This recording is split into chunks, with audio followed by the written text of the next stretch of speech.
नमस्कार, आप देख रहे हैं मिरर मीडिया और मैं हूं आपके साथ प्रिया पांडे। नगर निकाय चुनाव की सरगर्मी अब अपने चरम पर है। हर वार्ड में विकास के दावे और हकीकत के सवाल आमने सामने हैं।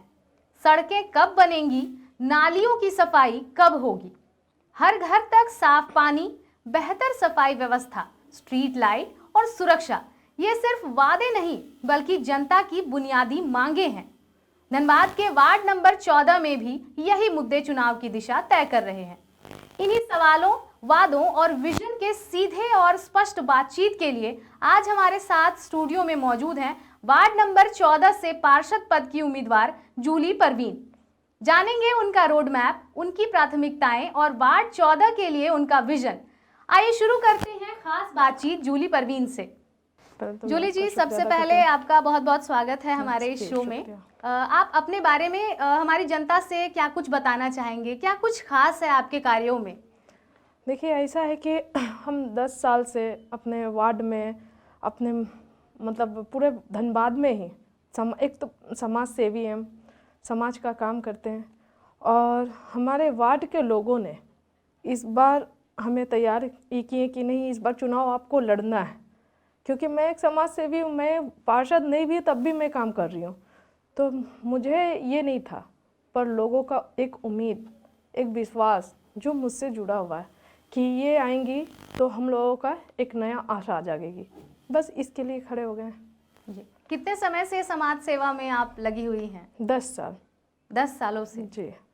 तो सबसे पहले तो आप अपने वार्ड की 3 सबसे बड़ी समस्याएं बताएं। चूंकि आप बता रही हैं कि आप 10 सालों से जनता की सेवा में तत्पर हैं, तो क्या कुछ मुख्य 3 बड़ी समस्याएं हैं? देखिए, हमारे वार्ड नंबर 14 में सबसे बड़ी समस्या पानी की है।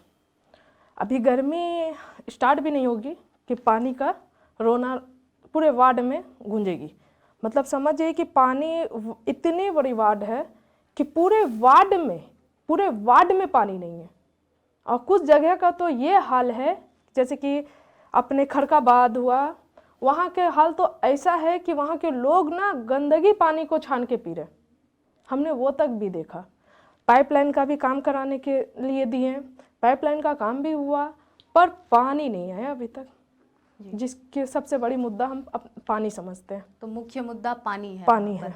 अच्छा, अगर आप जीतती हैं तो पहले 100 दिनों में आपकी प्राथमिकता क्या होने वाली है? देखिए, अगर हम जीतते हैं तो मेरा सबसे बड़ा मुद्दा ये है कि पहला है पानी, कि सबसे पहले हम अपने वार्ड में पानी का समस्याओं को दूर करें। दूसरा मुद्दा है, एक करीमगंज मेरा एक एरिया आता है जो हल्की बारिश में भी वहाँ पे घर को डूबने से कोई नहीं रोक सकता है। एक बार कांट भी हो चुकी है उस जगह पे, बच्चे बूढ़े, पानी मतलब आने के बाद बारिश अगर हो रही है तो कोई भी वहाँ अपने घर में सेफ नहीं है। तो वो सबसे बड़ा मुद्दा है। दूसरा मुद्दा वो है कि बाढ़ वाली, जो उसको हमको चेंजिंग करना है। कहाँ फेलियर आ रहा है यहाँ पर? फेलियर देखिए, ऐसा है कि वार्ड में काम कराने वाले चाहिए। हम किसी का दोष नहीं देंगे। अगर मान लीजिए कि अगर हमें जनता चुन रही है, हमें विश्वास कर रही है मेरे पे, अगर हम अपना वार्ड का समस्या अगर हम निगम में नहीं रख पाए तो फिर हम पार्षद बेकार हैं। अगला सवाल मेरा आपसे ये रहेगा कि सड़क, नाली और पेयजल जैसी मूलभूत सुविधाएं, जैसे कि आप बता रही थी, उसको सुधारने के लिए आपकी क्या ठोस योजनाएं होने वाली है? मेरी ठोस योजना ये है कि अगर हम निगम जाते हैं तो मेरा सबसे पहला फर्स्ट काम ये होगा कि हम अपने वार्ड में पानी की समस्याओं को दूर करें। दूसरा ये होगा, जो करीमगंज आज जो बारिश में डूबती हैं उन्हें बचाना। तीसरा ये है कि बहुत ऐसी योजना है जो सरकारी योजना हमारे वार्ड को अभी तक नहीं मिली है, तो उसको दूर करना। अब जैसे कि मान लीजिए आपकी PM आवास योजना, शौचालय का योजना, कुछ भी हमारे वार्ड में ही नहीं है, तो उस सभी को देखते हुए चल रहे हैं।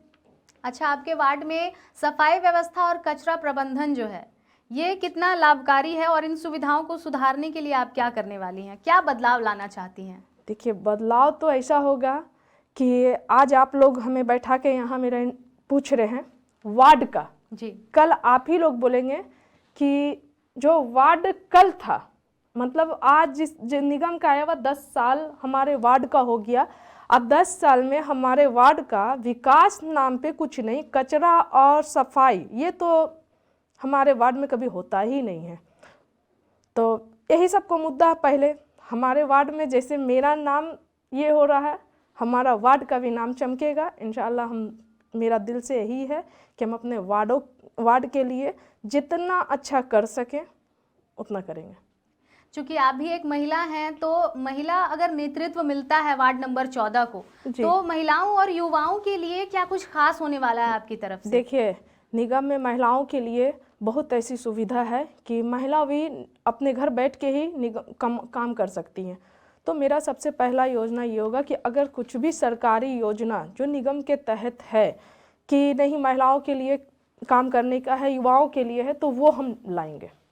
वो मेरा वादा है कि हम अपने वार्ड के लोगों को विकास के साथ साथ अपने क्या जो बोलता है रोजगार के लिए भी लड़ेंगे।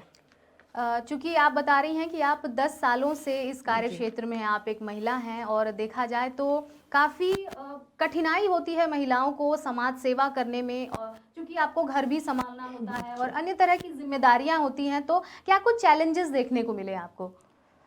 ऐसे तो संघर्ष बहुत किए मगर फ़र्क नहीं पड़ता, क्योंकि हम देखिए अपने लिए तो सब जीते हैं, दूसरों के लिए जी के देखिए वो ज़्यादा अच्छा लगता है। तो हम दूसरों के लिए जीते हैं जी। तो जूली जी, जैसा कि आप बता रही थी कि आप विगत 10 सालों से समाज सेवा में हैं और लोगों के लिए आप अपनी जो इच्छाएं हैं उसे भी आपने कई बार मार दिया है, और जो आपकी जो खुशी है वो जनता की सेवा में नज़र आ रही है।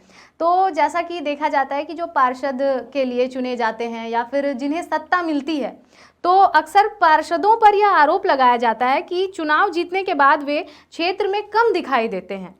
आप जनता के बीच अपनी उपस्थिति कैसे जाहिर करना चाहेंगे? हम अपने जनता से यही बोलते हैं कि हम अल्हम्दुलिल्लाह हम बहुत अच्छे हैं, ठीक, मतलब हमें ये नहीं है, जो कभी नहीं देखा है उसे इस चीज़ का ये होगा कि वो एक बैग बन जाना और एक बैग गायब हो जाना, वो उन लोगों के पर ये होगा।